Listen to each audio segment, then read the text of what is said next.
Hola, ¿qué tal? ¿Cómo están? Feliz viernes. Gracias por acompañarnos en una emisión más de Gilberto Brenis Live. Y bueno, hoy tenemos un par de temas que espero resulten de su interés. Primero, vamos a estar platicando sobre las infecciones intestinales. Importantísimo este tema, así que de verdad habrá que poner atención. Y en el segundo bloque estaremos hablando sobre la nutrición ayurvédica. Así que es otro tema, pues listos para irnos de fin de semana y poder hablar de estos temas que espero nos hagan reflexionar. Ya saben que las redes sociales están a su disposición para que podamos estar en contacto de manera muy directa, están apareciendo en pantalla.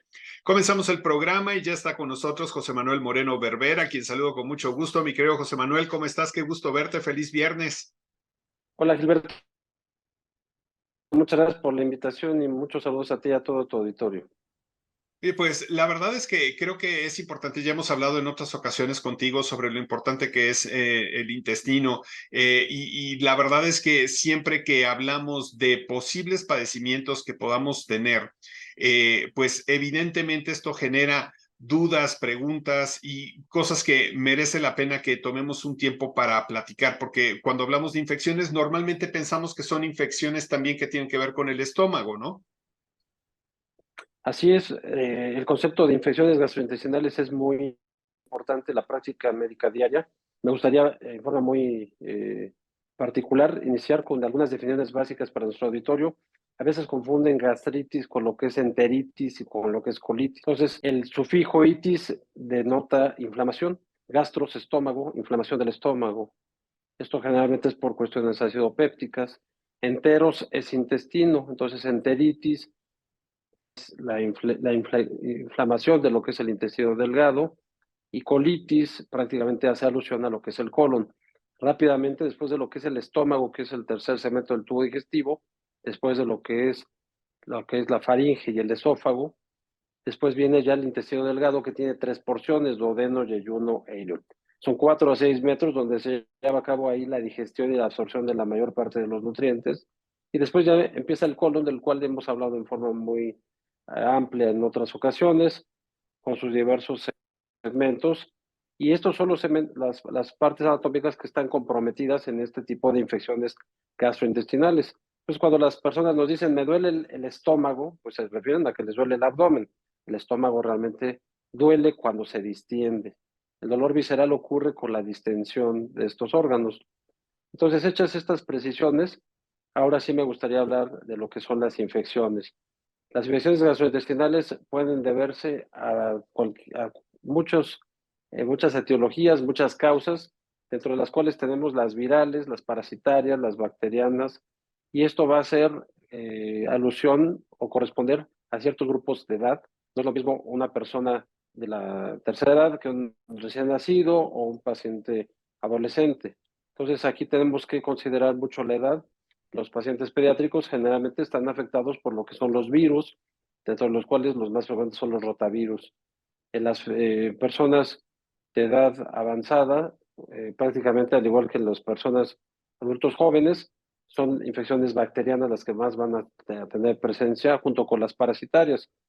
Y en los casos de las infecciones virales, pues prácticamente en pacientes que están con algún tipo de inmunocompromiso, pacientes trasplantados o pacientes con VIH.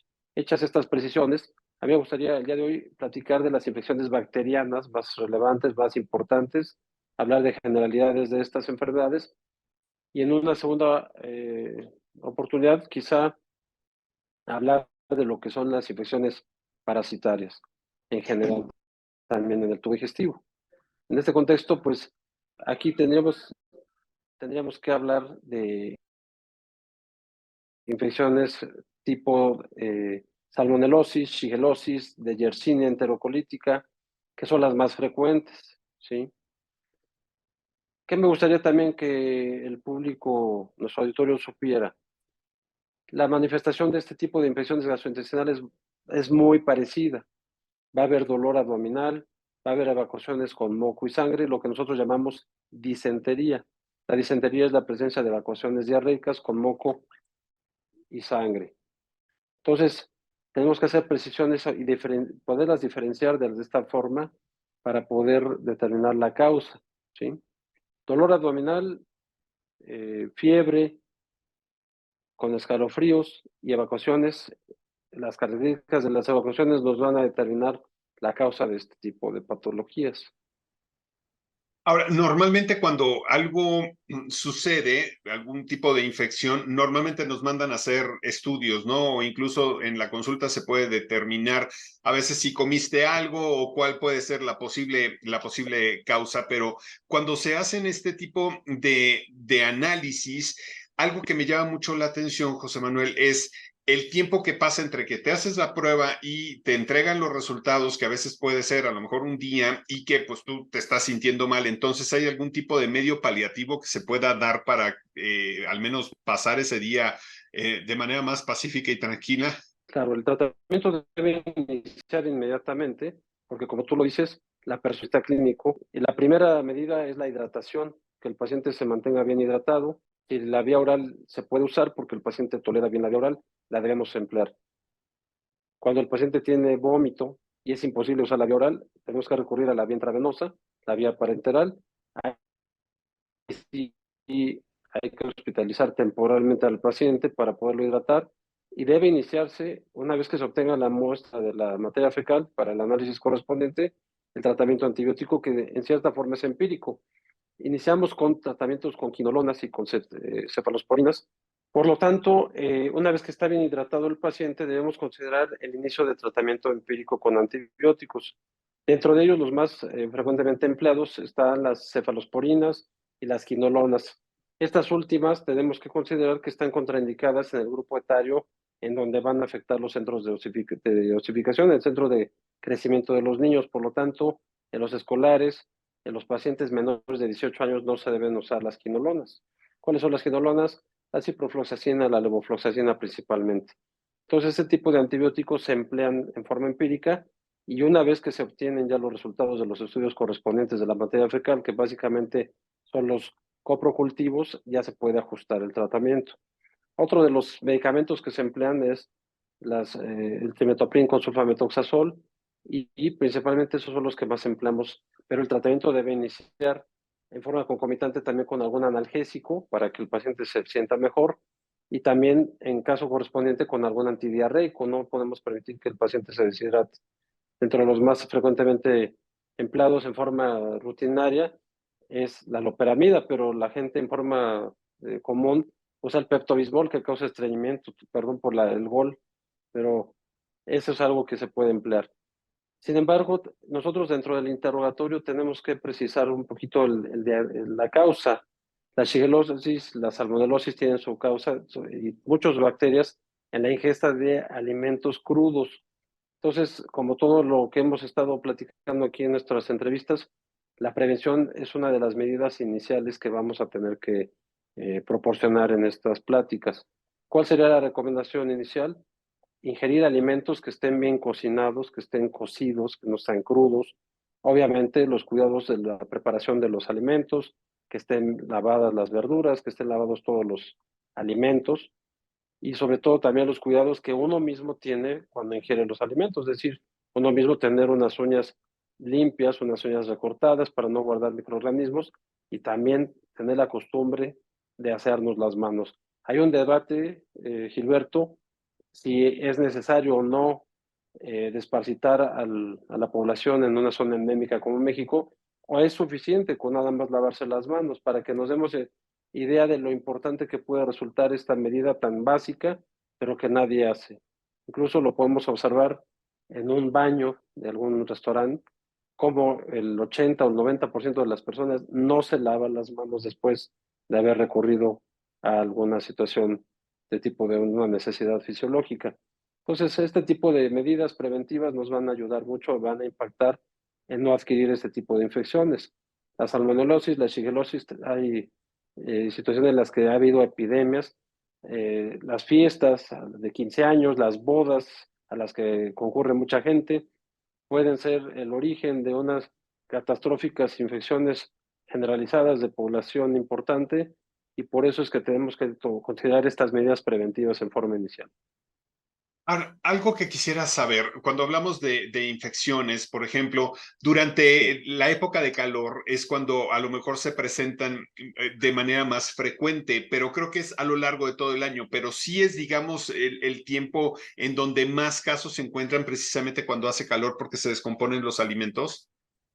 Eso es correcto. Los cambios bruscos de temperatura, cuando se exponen al medio ambiente, ahí es donde se presentan ese tipo de infecciones, se descomponen los alimentos y básicamente es lo que genera los problemas. ¿Hay algún tipo de alimento que sea más peligroso que otro? En general, yo siempre recomiendo comer alimentos cocidos. Los alimentos crudos generan infecciones muy severas. Las personas que acostumbran comer carne cruda tienen infecciones recurrentes gastrointestinales. Algunas son fáciles de resolver, algunas son muy complejas. Ahora disponemos ya de medidas diagnósticas más sofisticadas, más adecuadas. La reacción de cadena de polimerasa, lo que llamamos la PCR, que nos ayuda en un panel gastrointestinal que se hace en algunos laboratorios y podemos detectar oportunamente el tipo de bacteria o de virus que pueda estar afectando a la persona. Pero todo implicará también el contexto de la persona o del paciente. Por ejemplo, un paciente que está tomando antibióticos por otra causa puede tener una infección por una bacteria que se llama Clostridium difficile. Sus toxinas A y B van a causar una disentería, un cuadro diarreico con moco y sangre, con dolor abdominal, pero el antecedente de haber ingerido antibióticos nos va a dar la pauta para saber que es retirar el antibiótico y dar metronidazol o vancomicina para poder curar a esa persona. Nos quedan un par de minutos, José Manuel. Quisiera preguntarte sobre la Sí, población más vulnerable, que hasta donde tengo entendido son los adultos mayores y los niños, ¿correcto? es correcto. Este grupo de población, los dos extremos de la vida, son vulnerables por su poca capacidad fisiológica de poder tolerar la deshidratación. Ese es el punto aquí importante. Por eso cuando me hiciste la pregunta de qué es lo que tenemos que hacer, si esperar el resultado del cultivo correspondiente, no, el tratamiento empieza en forma inicial, desde la hidratación y también en pacientes que tienen tolerancia a la vía oral, restringirles la fibra. Como es obvio, las personas que consumen fibra pues van a perpetuar la diarrea si es que no hacen algún ajuste en la dieta. Pues la primera recomendación es hidratar bien a la persona que está con la afectación, restringirle la fibra para que no se perpetúe la diarrea, pero sí en estos grupos etarios el problema radica en su poca respuesta fisiológica que puede haber o la capacidad que pueden tener en un momento dado para tolerar una deshidratación importante. Cuando mencionas hidratar, ¿qué es lo que se debe de utilizar? Porque uno pensaría que agua, pero hay muchas personas que piensan que se hidratan ya sea con Gatorade, con electrolite o este tipo de bebidas. ¿Sí funcionan? Lo mejor es con electrolitos, con agua que tenga electrolitos, puesto que en la evacuación diarreica se pierden muchos electrolitos, sobre todo el sodio, el potasio, cloro. Entonces, este tipo de líquidos nos proporciona lo mismo prácticamente que cuando nosotros ingresamos a un paciente para hidratarlo en forma intravenosa. Entonces, sí es importante considerarlos. Lo que sí les pido es que no consuman líquidos altamente o con alto contenido de glucosa, los néctares, porque eso va a causar por sí solo diarrea osmótica. Entonces va a agravar el cuadro. Muchas personas dicen, tómate este juguito o tómate este néctar para que te hidrates, es lo peor que pueden hacer. Eso lo único que va a generar es que se deshidrate más la persona porque va a causar más diarrea. Muy bien, José Manuel. Oye, pues como siempre, un placer platicar contigo. Muchas gracias por esta información. Si queremos consultarte, ¿dónde te encontramos? No, te agradezco la oportunidad a ti y a tu auditorio y estoy a sus órdenes en el Hospital Ángeles Puebla del consultorio 825. El número del consultorio es el 222-303-8369 y el número de celular de un servidor las 24 horas del día, 2223-500899. Estoy a sus órdenes. Muchas gracias, José Manuel. Te mando un abrazo. Que tengas un excelente fin de semana. Igualmente, muchas gracias por la oportunidad y te mando un abrazo y muchos saludos a ti y a todo tu auditorio. José Manuel, muchísimas gracias por esta información. Vamos a hacer una pausa, pero en unos segunditos estaremos platicando con Alina Cepeda y estaremos hablando sobre la nutrición ayurvédica.